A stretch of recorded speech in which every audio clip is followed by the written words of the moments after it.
Welcome everyone. Let's begin. The announcements today are the same as they were last time, that on Tuesday we're not going to meet as a class. In fact, the recorded lecture that I have prepared for you is encoding right now in my office, so I'll upload it immediately after this class.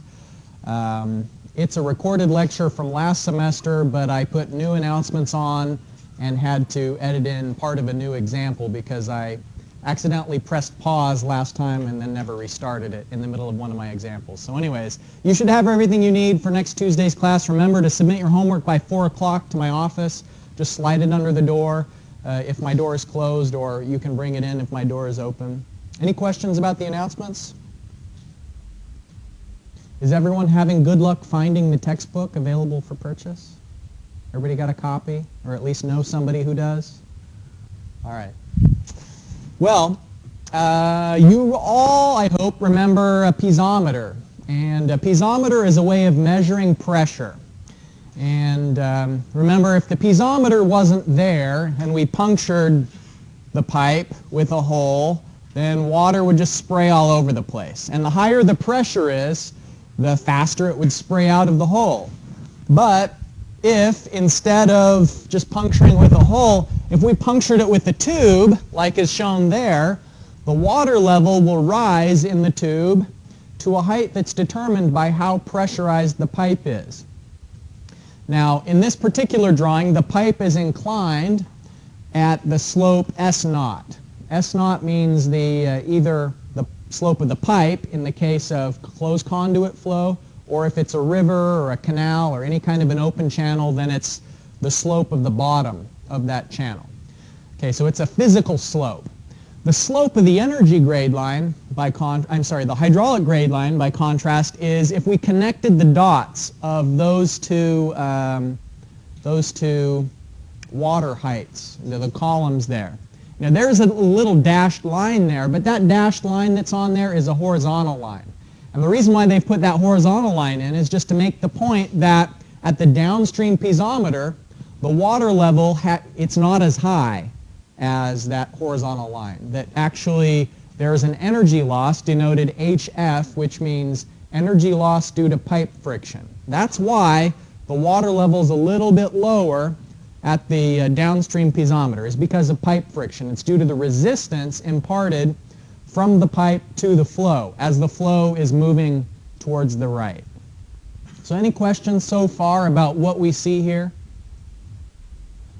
All right, you remember the last time I said in class that the slope of the energy grade line, S sub F, is what we term slope of EGL or HGL.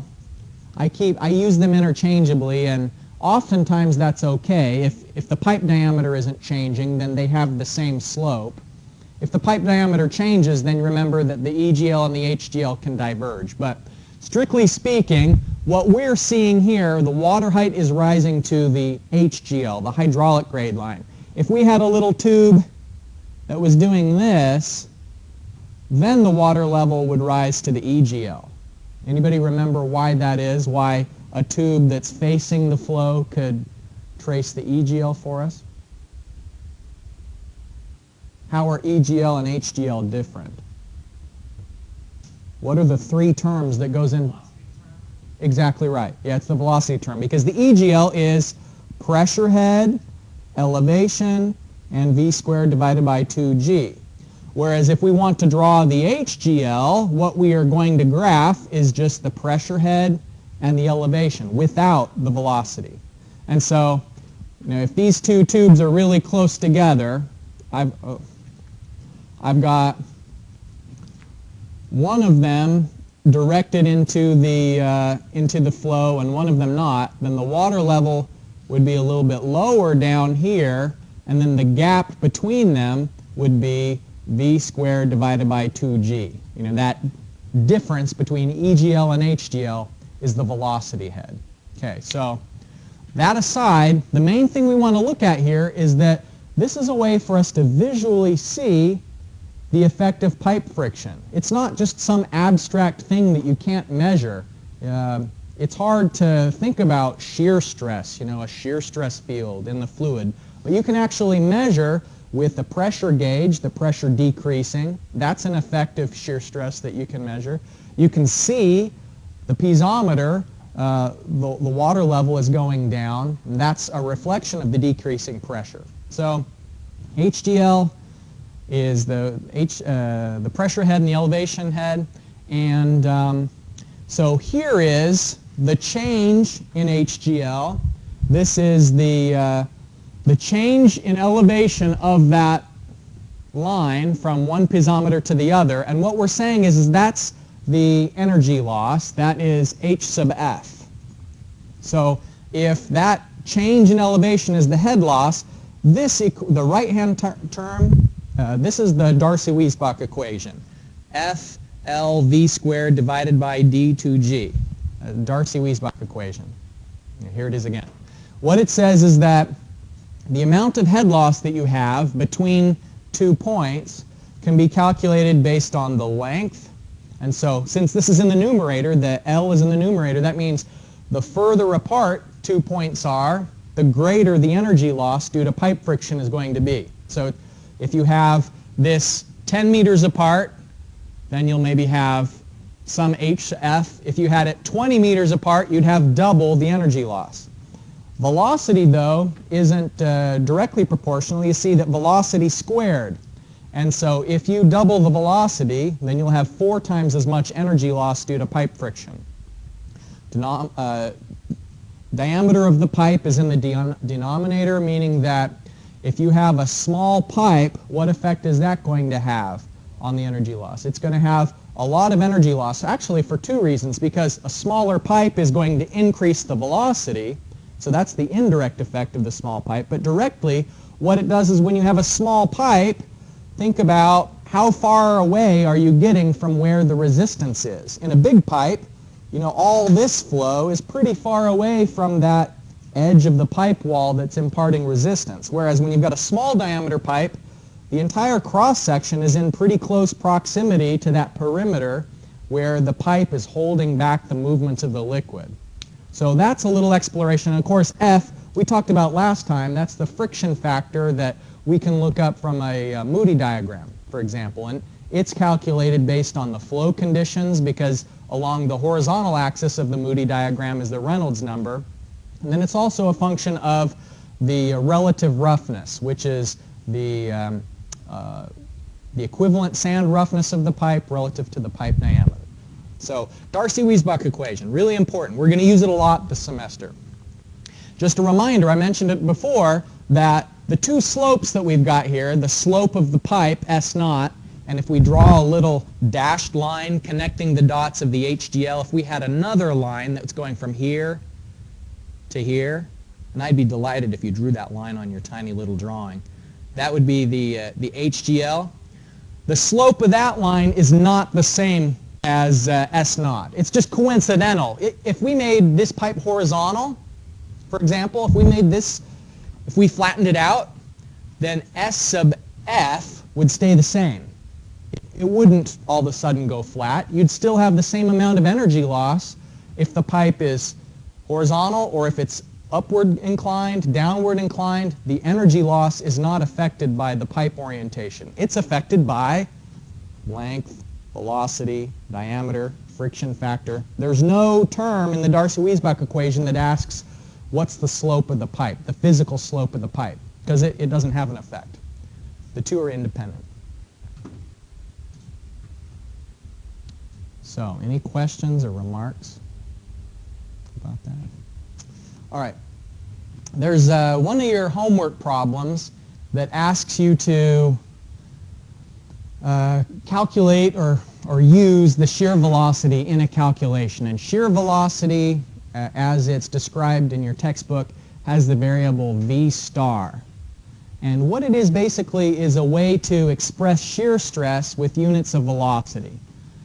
So it's just rearranging the shear stress expression, which we already had, and substituting that into the Darcy-Weisbach equation. So if we're combining these 2 together, then one thing we remember is that for a pipe that's flowing full, the hydraulic radius, R, is diameter divided by 4 when the pipe is full. And so if you combine those together, it may not immediately be obvious where that 8 is coming from, for example. See the 8 that's here? Well, it's because we had 2 here, and then the radius we're substituting d divided by 4. So trust me, it works out when you combine the two together. You end up with a relationship between the shear stress and the friction factor, F. And so it tells us that the friction factor and the shear stress are directly proportional. Now, if we rearrange it further, if we rearrange the shear stress that experienced by the fluid divided by the density of the fluid, we just look at the units for a second there.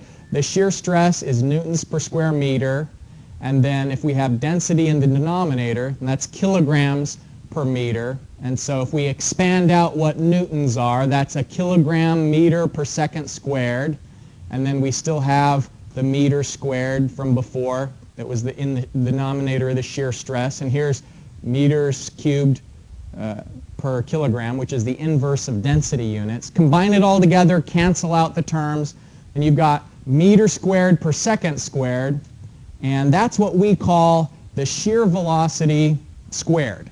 So this is just, we've rearranged it intentionally so that when we take the square root of the shear stress divided by the density, like here, then it ends up having units of meters per second. So it's a way of describing the shear stress in a flow field.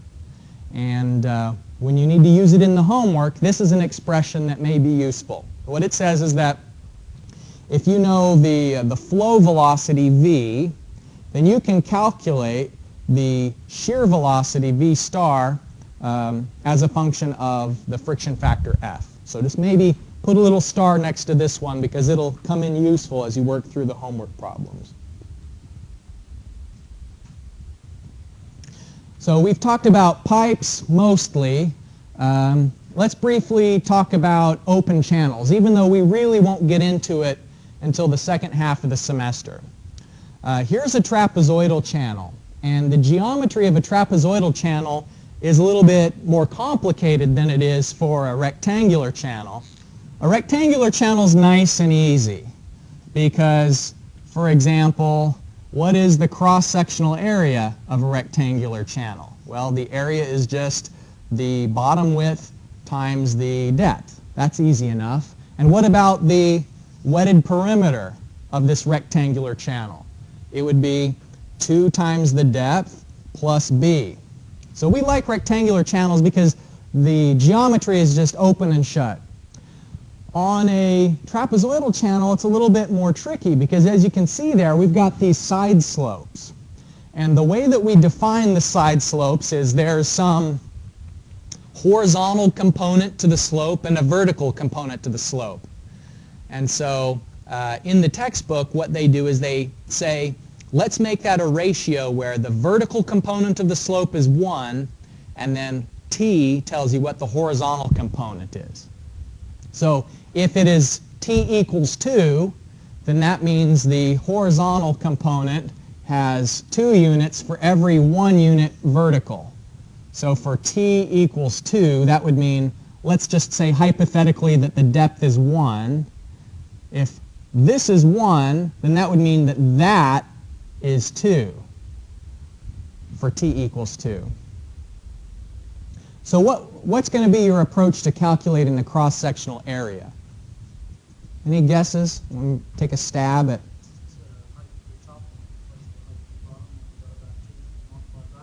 Okay. So you do the average of these. Okay, yeah, that could work. What's another approach? Okay, what would the shapes that you'd make?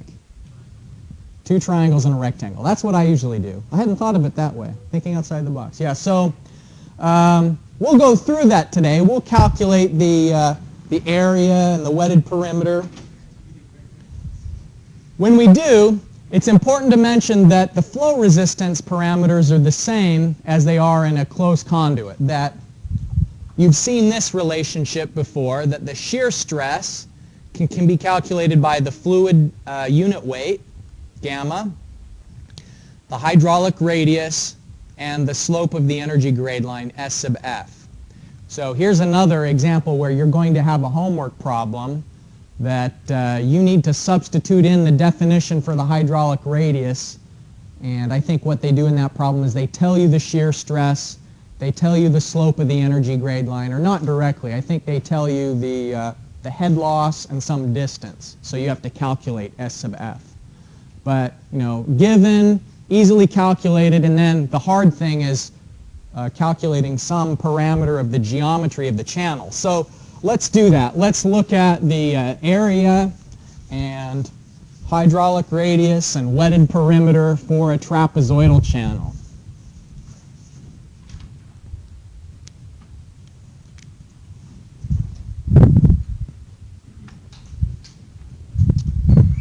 All right, so what is the hydraulic radius for a trapezoidal channel in terms of B and Y?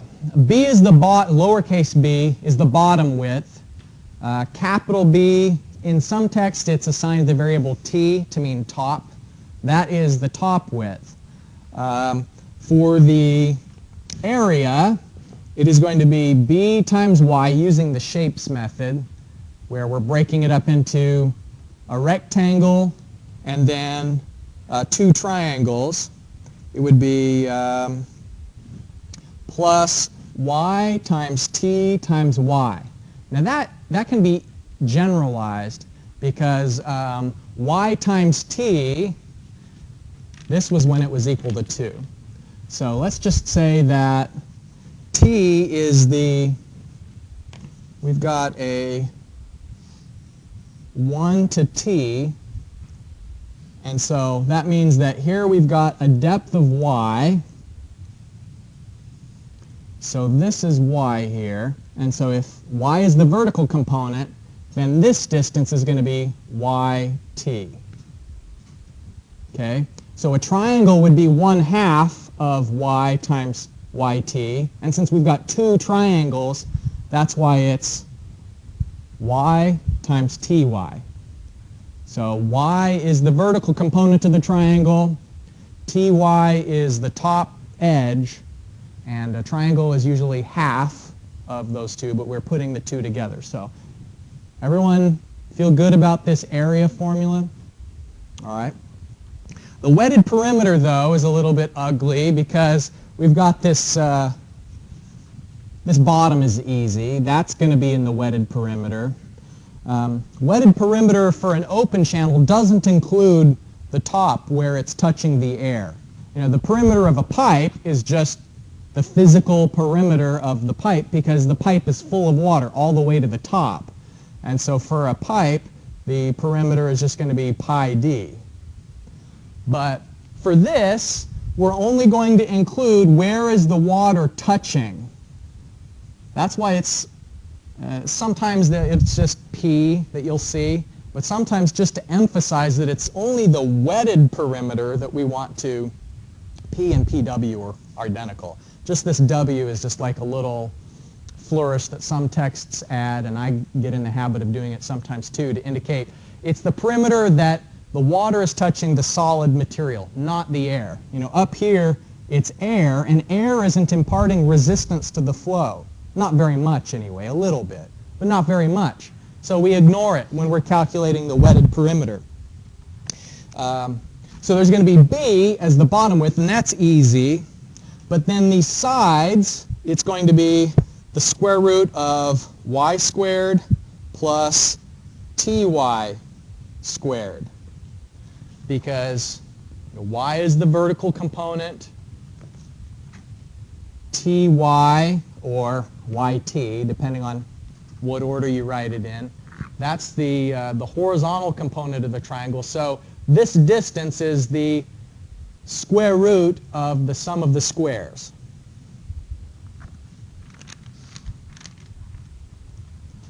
So P, wetted perimeter, is going to be the bottom width B plus 2 times the square root of y squared plus ty squared. And ty is in parentheses when we square it. We can further simplify that to b plus 2y, the square root of 1 plus t squared. So that's the formula for wetted perimeter of a trapezoid. And then hydraulic radius, r, is just the area divided by the wetted perimeter. And so if we combine those together, we've got by plus t y squared divided by b plus 2y square root of 1 plus t squared.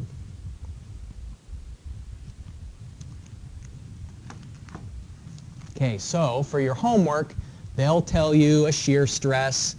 You'll be able to calculate the slope of the energy grade line. And I think and they'll tell you the t value. They'll define the side slope of some channel.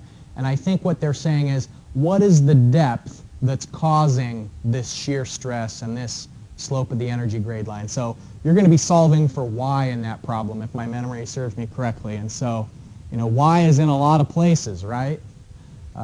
You can do a trial and error. You may be able to type the equation in your calculator and have it solve for y, or you can set up the equation in Excel and keep keying in lots of different values for y until it matches what you know is the hydraulic radius, and so on. Well, let's look at this diagram. We kind of had to rush through looking at this one last time. This is showing that as water is flowing downhill, here's the bottom of the stream, and it's got a certain slope, alpha. That's the bottom of our channel. If we do a force balance, there is a resistance to movement in the channel. That is the shear stress times the perimeter of the channel and the length that we're considering. So that is all of the shear force that's being applied to the fluid, and the other force that's relevant is the downward the component of the downward weight of the water that is normal to the channel. And so, why does water move downstream even though there's resistance?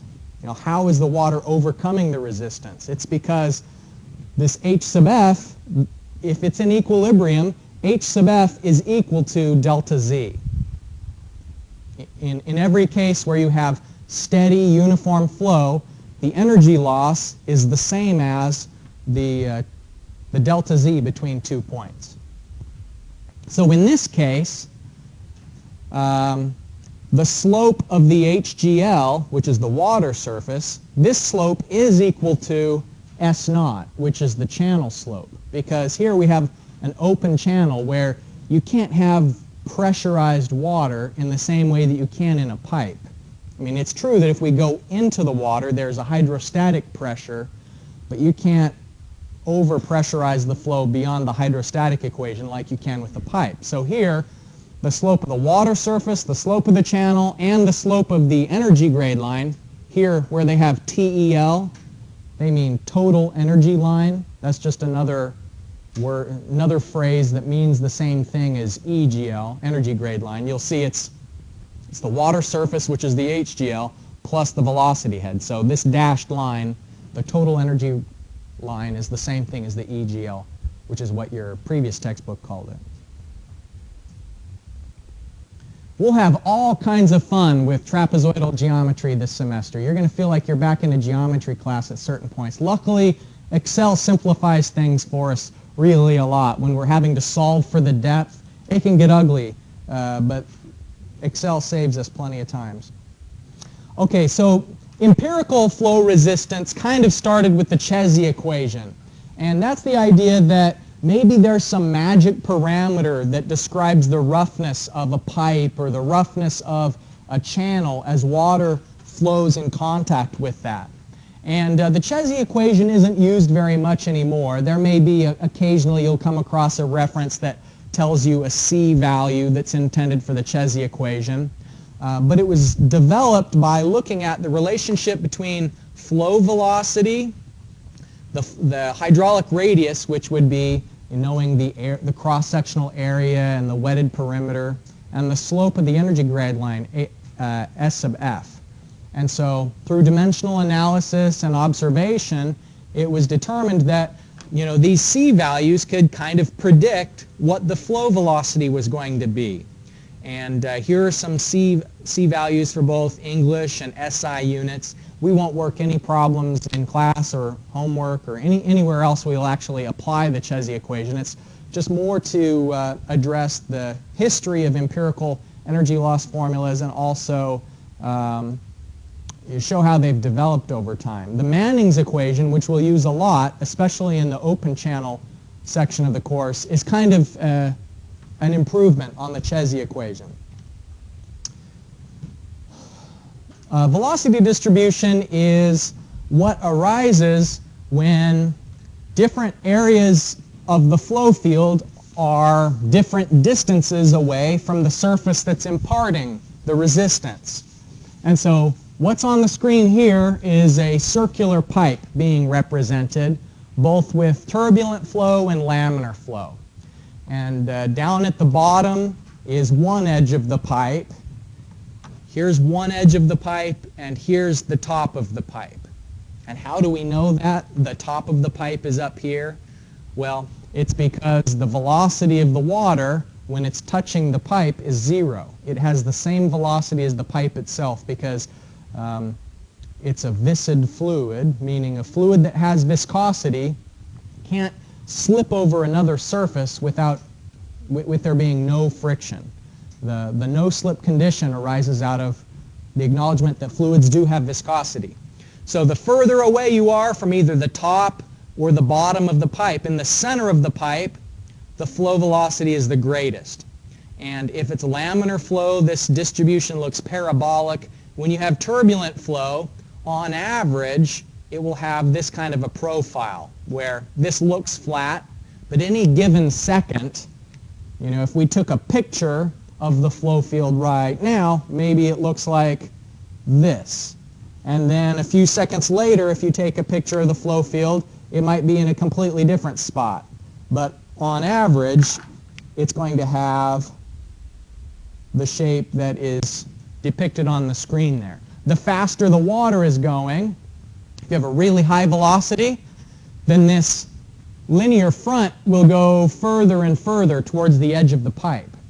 So even this logarithmic shape is subject to change based on the flow velocities in question. Now, I've changed the title of this. I think it said velocity distribution on the slides that you've got. I retitled it today shear stress distribution because I think that that's a better title for what this is actually depicting. It's not depicting velocities. The last slide was, these are the velocities. But this is, if you look at the horizontal axis, that's actually shear stress. Okay, so at the top, this is the center of the pipe. It's not the other edge. When we were looking at this one, the top of the graph was, the top of the pipe and the bottom of the pipe. Okay, so in this one, this line represents the center line of the pipe that's the furthest away from the edge. So I'm talking about, you know what the center of the pipe means, right? It means that spot. Okay, that's that top line, and what you'll notice is that the shear stress is lowest at that location, at the center of the pipe. You have a couple of different velocities being depicted. This dashed line is saying this is what the shear stress profile looks like if it's laminar conditions, and then the other shear stress profile is if it's turbulent conditions. And so maybe what you could draw next to it is this is fast flow, and this is slow flow. Okay, so let's try and make sense of why is the shear stress profile like this when the water is moving through the pipe very fast? How do we interpret, and how would, like in a quiz or an exam, if I said explain this figure, explain why is the turbulent shear stress profile above the laminar one. Anyone want to take a stab at explaining that phenomenon?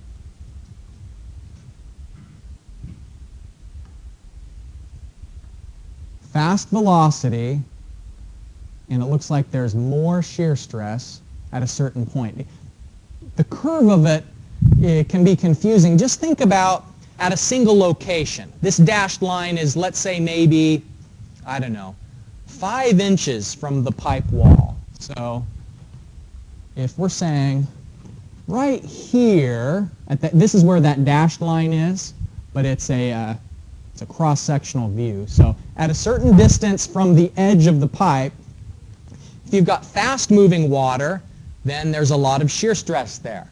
If you've got slow-moving water, then there's less shear stress. And so the magnitude of the shear stress, it's sort of reaching out into the flow. The faster the water is moving, the edges of the pipe, the influence of their resistance is felt deeper into the flow when the velocity is high. So in other words, if we look at the cross-section here on the screen, if the water is moving slowly, then maybe the shear stress is pretty high in this shaded region, but on the inside there's not much shear stress, and so the water is moving without too much resistance when the velocity is low. When the velocity is low, the shear stress isn't reaching out into the flow field as much. And that's part of the reason why in a low velocity we don't have very much head loss. Remember that H sub F, energy loss due to pipe friction, is FLV squared divided by D2G. So what this is a depiction of is saying if you have a low velocity, why is it that we don't have very much head loss due to pipe friction in low velocity? Well, it's because of the shear stress. The shear stress isn't reaching out into the fluid very deep, and the magnitude of it is lower than compared to velocity high. If it's velocity high, then maybe there's just a tiny little section where the fluid is able to move without a lot of influence from the resistance imparted by the pipe. So that's what those two different curves can be interpreted to mean. So can you distill all that down into 2 or 3 sentences for a quiz? I don't know. The boundary layer is that section it's shown here. There is, no matter how fast the water inside the center of the pipe is going, there is a section around the edge of the pipe that is laminar. Remember that right at the side of the pipe, the velocity of the flow is 0. So let's go back to when it was velocity low. So if it's velocity low, then that means that it's slow velocity in the center, but it's also really slow around the edge. And so there's some section of the pipe where in here the velocity is really slow. Near the edge of the pipe, the velocity is really slow, and the Reynolds number in there might be less than 2,000 even. You could have laminar conditions in that boundary layer.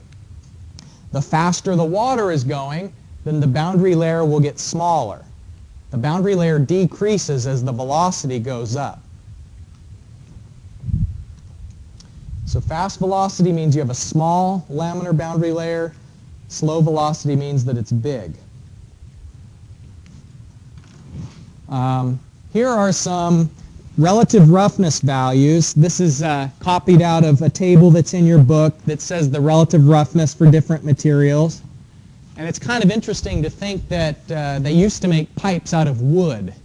Doesn't seem like it'd be very watertight, does it? Just a metal band going around to keep all of the wood slats together. I guess it's similar to a barrel. They can make barrels that don't leak. I guess they can make pipes that don't leak. But I don't know, when you put two sections together, you'd have to jam wadding in or something. It seems like it would leak. But the surprising thing about wood is if they're well made, the roughness is actually less than the roughness of cast iron. For example, if you look at this wood stave, a smooth wooden pipe is a lower roughness than cast iron and pretty close to galvanized iron. So they didn't necessarily have really horrible energy losses just because they were using wooden pipes back then. At the high side of metal pipes is corrugated metal, and that's like if you've seen the kind of corrugated metal pipes that they put under roads for culverts. They have really large corrugations, and it's not the metal itself that causes the high relative roughness there. It's the corrugations that they're measuring as having an equivalent height of 45 millimeters. Okay, back to the boundary layer. So we're just talking about how different metals have different roughness heights. So here, these little ridges are representing the grains, maybe in a cast iron pipe, or it could be the corrugations in a corrugated metal pipe. Whatever the material is, it has little bumps along the edge of it. You may have to zoom in really, really close to see the bumps, though, like in the case of a plastic pipe, where plastic pipes are really smooth. There is a criteria called the Morris and Wigert criteria, and it's a way of calculating how thick is the boundary layer. And here's the formula for it. It's an empirical formula that says you take the shear velocity, and if you know the kinematic viscosity of the fluid, and so you can look up kinematic viscosity in the back of your book. It varies based on the fluid and based on the temperature of the liquid. You know, a typical kinematic viscosity for water is 1 × 10⁻⁶ meters squared per second. And if it's not room temperature water, then you just look it up from the table. What is the kinematic viscosity? But the Morris and Wigert criteria is saying that you can calculate the thickness of the boundary layer according to this formula. Now, if you have calculated that boundary layer thickness, and it's more than 1.7 times the height of the roughness elements, then what we assume is that the laminar layer is so thick that it's completely submerging these roughness elements. And so this is called a smooth surface, a hydraulically smooth surface.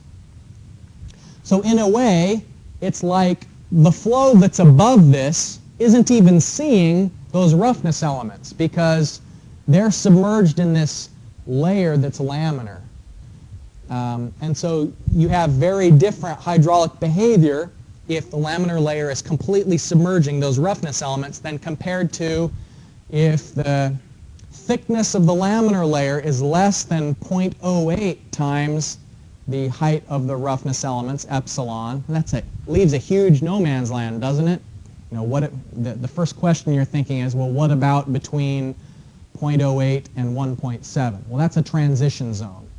But we can say that if that laminar layer is really small compared to the height of the roughness elements, then the peaks of the roughness elements are going to project into the turbulent zone.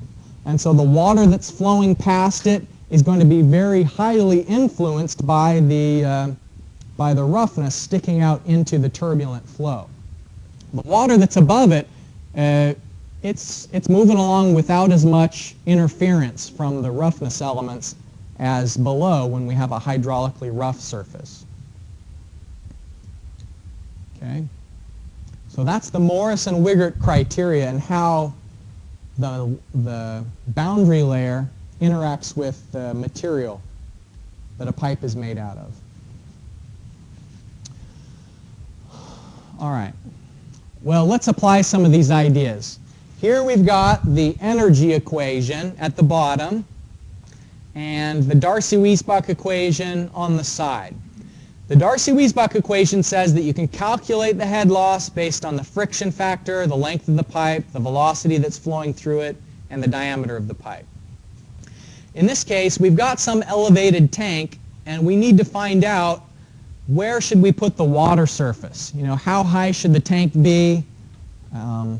Essentially, what is Z1? Because remember, with the energy equation, it's our notation to always have location 1, so it's P1, Z1, V1. Always have location 1 be upstream, and location 2 will be downstream in every case. And so here, we know the flow that should go through the pipe. The pipe should be 12,000 liters per minute. We know that at this location 2, which is at the top of the building, is going to be our location 2. We want the pressure at location 2. P2 should be 350 kPa. The length of the pipe that connects the tank and the building is 250 meters long. Here's the diameter. And rather than have you calculate the energy loss, the H sub F, it's just given in this problem that the frictional losses are 16.4 meters. And so you can substitute that directly into HL. As a reminder, there's two components to head loss. Head loss, H sub L, consists of the pipe friction, H sub F, which you calculate based on this formula, and H naught. And H naught are the local losses that are caused by pipe bends and flow through fittings like a valve. And the way that you would calculate the magnitude of a local loss is K V squared divided by 2G. And each bend or valve or transition has its own K value assigned, to where, you know, a nice smooth bend like this maybe would have K of 0.4, and then a really rapid transition like this that's going to induce more turbulence might have a K value of 2.0. You can get those K values from tables in the text, or manufacturers of fittings will provide K values. In this case, they're saying, let's neglect the local losses between the reservoir and the building, and instead just assume that H sub F is equal to 16.4. So there's three steps that you should go through here. First of all, determine what water surface elevation is required at the tank. That'll just be as easy as solving the energy equation by substituting in all the known information. Solve for the friction factor based on the head loss that's defined. And then I'd like you to take a crack at the Morris and Wiggert criteria in calculating the thickness of the boundary layer. So I'm going to ask you to work on this one with a partner. If you're not sitting next to someone, scoot next to another group of students. So work through this, and then after I've given you some time to solve it, I'll put the solution up on the board.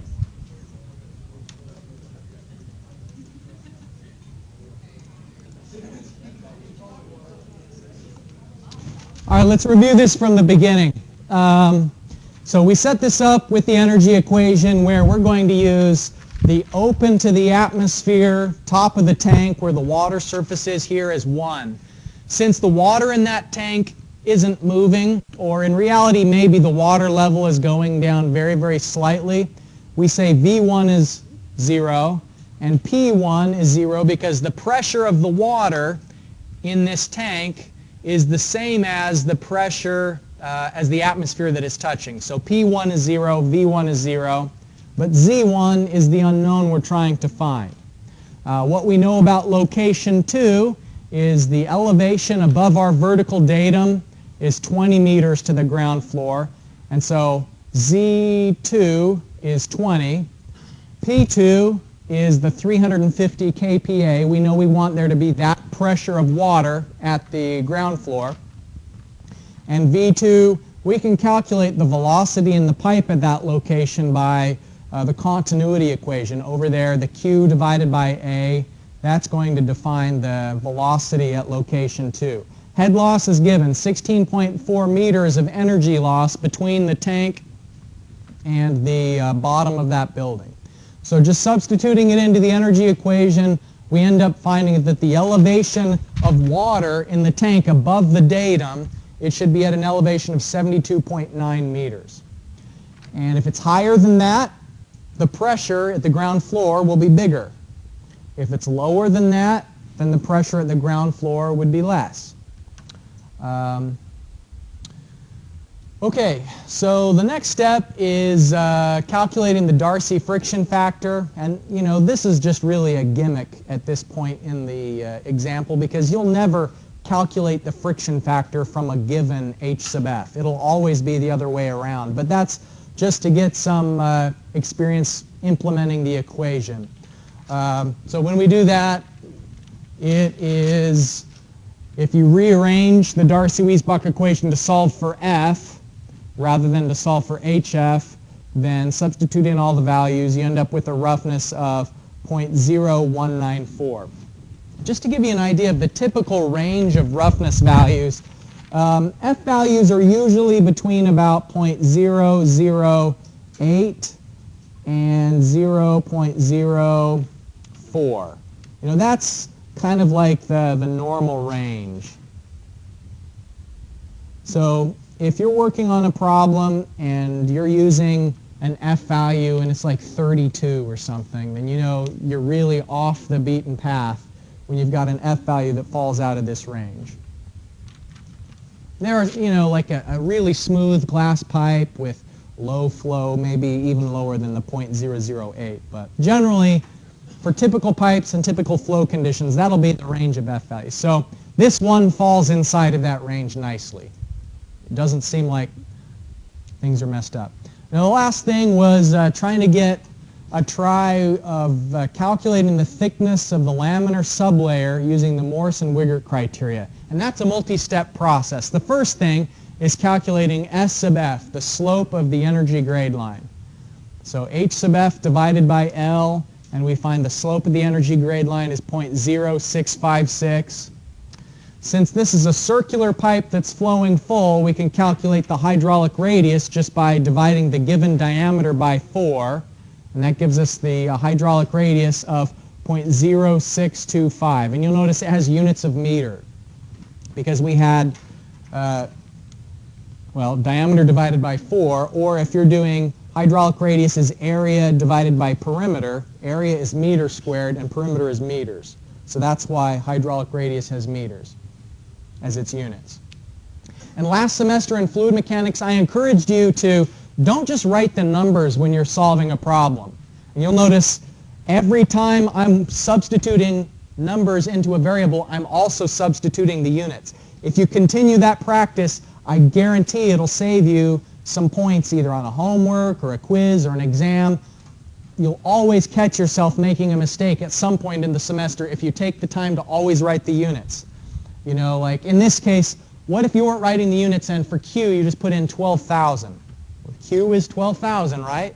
Well, it's more obvious that Q shouldn't be 12,000 if you write the units in there. If I had written liters per minute and then I looked, oh, area is meters squared, something's fishy. You know, so continue that habit. I think most people got in it last semester.